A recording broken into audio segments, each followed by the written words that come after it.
Yes, Kenya. Tamu sana, tamu sana, tamu sana, yes.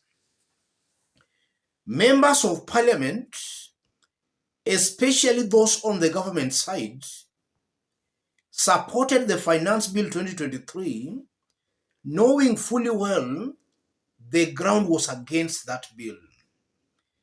In fact, a survey that was done just some few days before the MPs approved that bill showed that 93% of Kenyans were against that bill. So you are seeing that Kenyans across board, including even those who supported William Ruto in the August 2022 presidential election, were against that bill. But with all that information, these MPs still went ahead and voted for the bill. I've always maintained here that most of these elected leaders are in power not to serve the people, but to serve their own personal interests. Some are in politics to make money. They are not there to serve the people.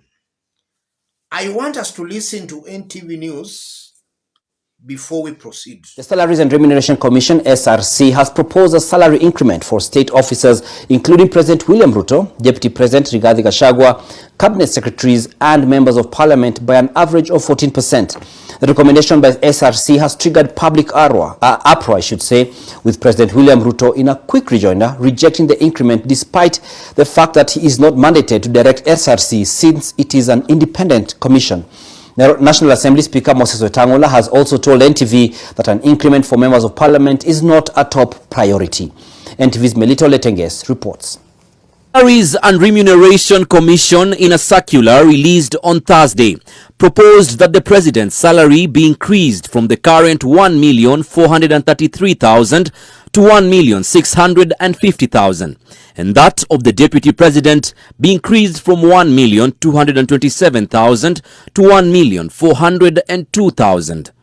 The proposed pay rise, which is to be implemented over the next 2 years starting in July 2023, will also see cabinet secretaries, the Attorney General, Head of Public Service, Secretary to the Cabinet, and members of Parliament get an increment.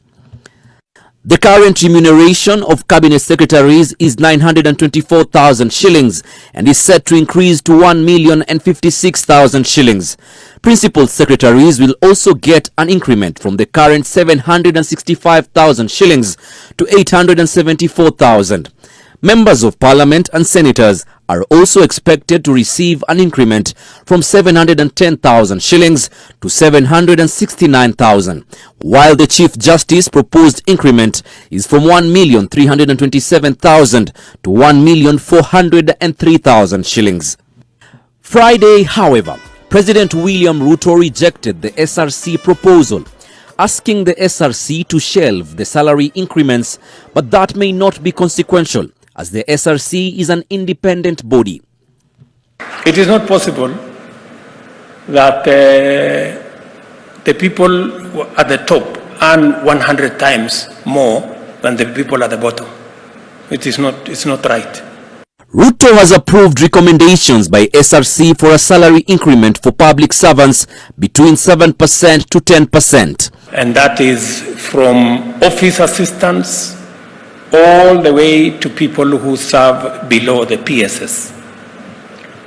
And because of the economic times we live in, we have approved that salaries of other civil servants can be adjusted beginning tomorrow. National Assembly Speaker Moses Wetangula, who is also the chairperson of the Parliamentary Service Commission, has confirmed that there is an ongoing engagement with SRC on the proposed salaries review for parliamentary staff, among other key concerns. Speaking to NTV, he said, and I quote, "There are no agreements on any issue. The concern is about the country's economy, and PSC is not seeking any salaries increment for members of parliament. SRC is an independent institution and determines salaries of various public officers." The increment to be executed in 2 phases will see the state officers get a cumulative salary increment of 14% over a 2-year period. If approved, the new increments are set to take effect from July 1st. Yes, the news item by NTV is self-explanatory, and I want us to put it in context for Kenyans to understand the games being played behind the scenes. What are the games, ladies and gentlemen? The 2-year salary increment proposal is to take effect as from today, or rather, it ought to be taking effect as from today, 1st of July 2023. And the finance bill was also to take effect as from today, 1st July 2023. Those two events are not coincidences. They were well planned. So in a nutshell, or rather in summary, the salary increment is to cushion the elected leaders, members of parliament, top government officials, William Ruto and his team, from the deductions from the Finance Bill 2023. So Ruto and his team, his members of parliament, top government officials, were to cushion themselves from the deductions from the Finance Bill. So the question begs, who is now going to cushion the ordinary poor Kenyan who is going to face the deductions of the Finance Bill 2023? The answer, nobody will cushion that mama mboga boda boda, the lowly in the society. The elected leaders are there to serve their own personal interests, but not the interests of those who supported or voted for them. They are there to make money. They are there for their own personal interests. I think that comes out very clearly. The increment is to cushion Ruto and his team, top government officials, members of parliament, from the deductions as a result of the Finance Bill 2023. And then secondly, you are now seeing clearly that this is a criminal government. A government taking advantage of the political ignorance of its people. Ruto and his team, they know pretty well a whopping majority of Kenyans are very ignorant. They don't understand how things are actually being played here. Ruto is taking that advantage. And that's why he could lie to Kenyans in broad daylight that he wanted to save money for development. Money to enable him serve the people, build roads and such kinds of stuff. You are seeing clearly here that that money, or rather the money, will not be there for those developments he's talking about. The money will go into paying some people salaries. So Ruto is just interested in creating a bigger pool of resources from where they can loot and enjoy and increase their salaries. So the poor mama mboga boda boda has to be taxed more. This is not a hustler government. This is a dynasty government. And that should come out very clearly.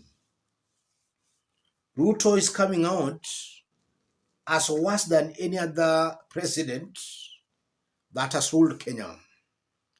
He is very greedy with the greedy leaders supporting him. Something also coming out very clearly, Kenyans should wake up before it's late. Kenyans should wake up before it's late. The people have a lot of power in their hands, but they don't want to use that power. Any leader who supported the Finance Bill 2023 did that for his or her own personal gains. And from the proposed salary increment, you are just seeing how they are going to benefit. Kenyans should reject any leader who supported the Finance Bill 2023. That's a person taking advantage of the political naivety of Kenyans to enrich himself or herself. Kenyans should reject any leader who supported that bill.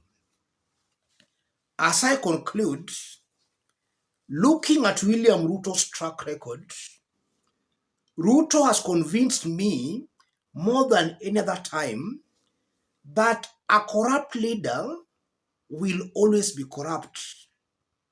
These leaders don't change. If you look at William Ruto's track record, from when he started his politics in the early 90s to the promises he has been giving, the promises he gave in 2017, 2022, Ruto is still the Ruto of the YK92. Kenyans should not expect William Ruto to change.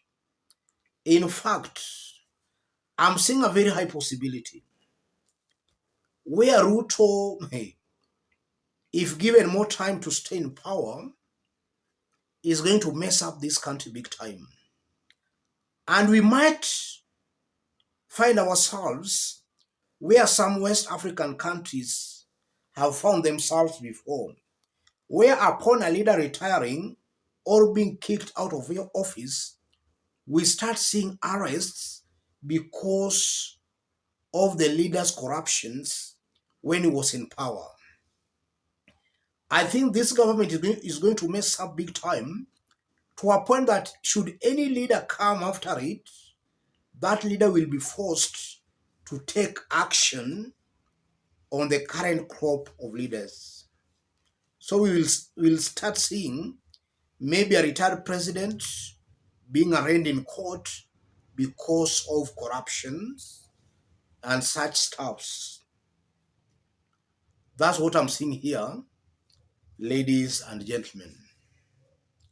Let me stop it there, but at least Kenyans can understand why the members of parliament approved the Finance Bill 2023. Ruto promised them that upon approving that bill, they will be added salaries. Rather, there will be an increment in their salaries. And that's exactly what is happening here. Even though Ruto is pretending that he does not approve of the salaries, of the salary increments, it's clear SRC might have gotten a nod from William Ruto himself. Ruto is behind the salary increments for parliamentarians and top government leaders. He's behind it. He's just pretending the usual politics of propaganda. He's just playing politics of propaganda, pretending that it's against the bill, but we know it's behind that bill and is pushing that bill. Yes, it's pushing, rather it's pushing that proposal. Let's meet in our next analysis.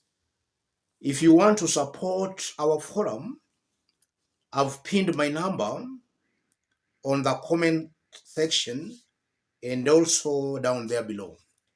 Contact me through the number or feel free to channel any form of a support to that number. Thank you. God bless you.